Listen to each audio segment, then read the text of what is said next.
nešto bolju gol razliku.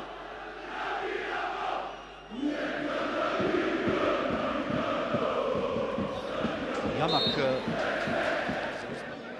Zeba ubacuje, dobro je to bilo, Eldin Adilović.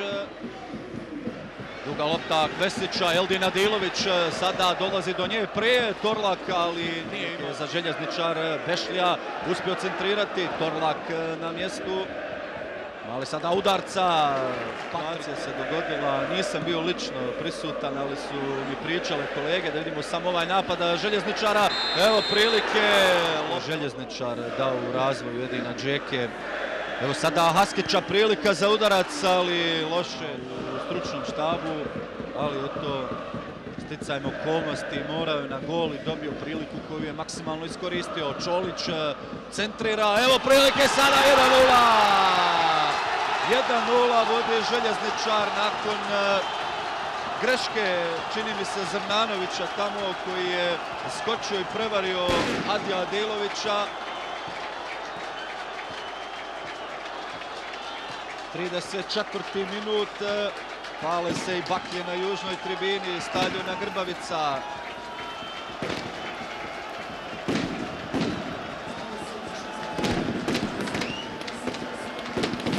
Zadovoljni na klupi željezničara. Evo još jednom Čolić je uspio da uputi centaršut. Prvo je tu lopta zakačila Kojaševića, a onda Zrnanović postigao autogol.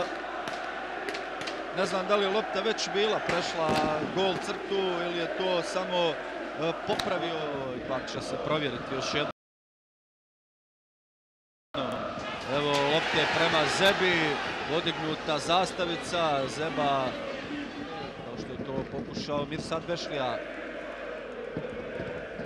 Čolić, Njema šutira, brani Adi Adilović, a evo šuta koji je prethodio ovoj akciji Sarajeva, nervozno, da nije bilo za to razloga. Evo sada Obuća u šansi, pored gola, velika prilika za Sarajevo.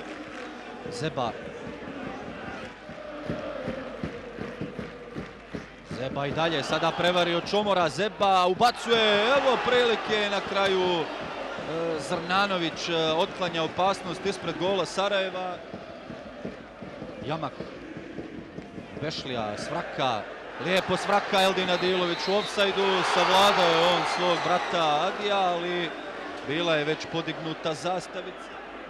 Svraka. Evo sada prostora za šut, Eldin Adilović. Torlak na mjestu, ali lopta dolazi do Zebe. Zeba ima dobar šut, pokušava se probiti Zeba. Evo prilike sada, svraka, brani Adi Adilović. Mladi Suljić. Evo još jednom one dobre prilike za željezničar kada je svraka pokušao.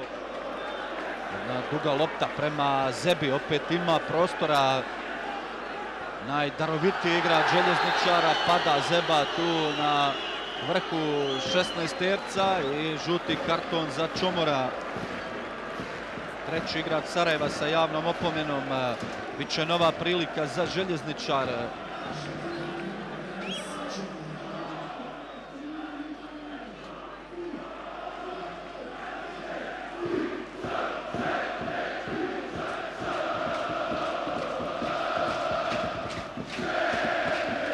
Jednom tog Zeba, da vidimo zašto se odlučio Zeba, ipak ubacuje.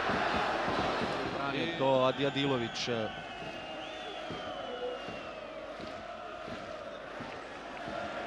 Zeba. Već su tu dvojica pored njega, ali i dalje ide Zeba, prolazi Zeba. Želio je sve sam završiti Zajko Zeba, no i ovi njegovi prodori zabavljaju i zadovoljavaju domaće navijače.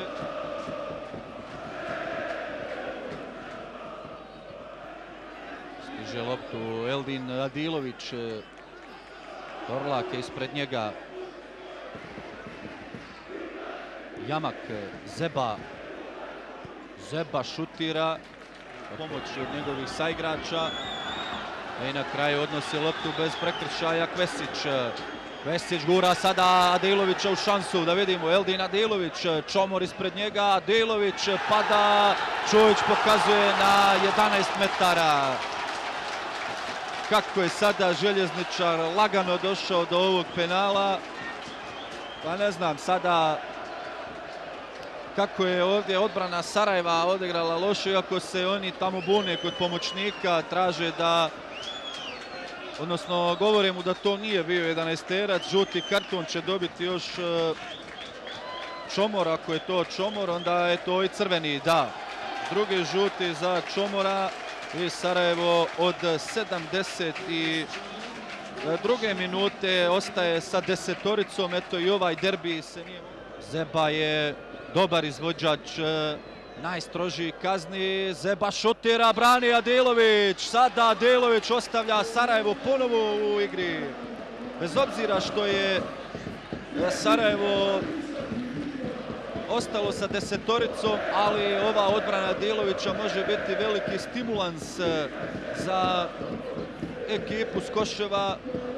Kojašević ugla na utakmici, Zeba direktno u gol, Zeba, evo šanse i dalje prilika za Željezničar.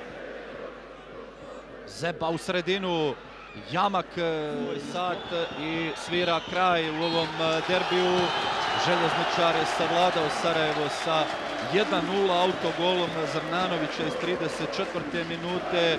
Željezničar koji sada hvata korak sa Širokim Brijegom ima 3 boda zaostatka u odnosu na lidera. Mislim da je kolega Dujković već u društvu Amara Osima, pa da čujemo šta će nam reći sada trener Željezničara. Tako, Igore, evo prije svega čestitke trenera. Gospodine Osim, vaša ekipa je došla do pobjede u vječitom derbiju. Možda je ovo malo drugo polovrijeme bilo bolje nego prvo, ali ostalo je 1-0. To nije problem biti bolje od prvo. Malo bolje od pravu ste. Gdje se malo nešto dešavalo, mi smo morali utakmicu ranije riješiti.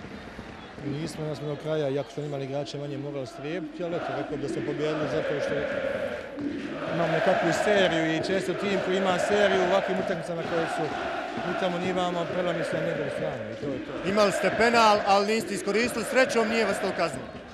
Malo je falo da nas kasnije, jer Sarajevo, bez obzira što su imali igrače manje na kraju, sve bacu u napad i ne znaš ništa što se može desiti.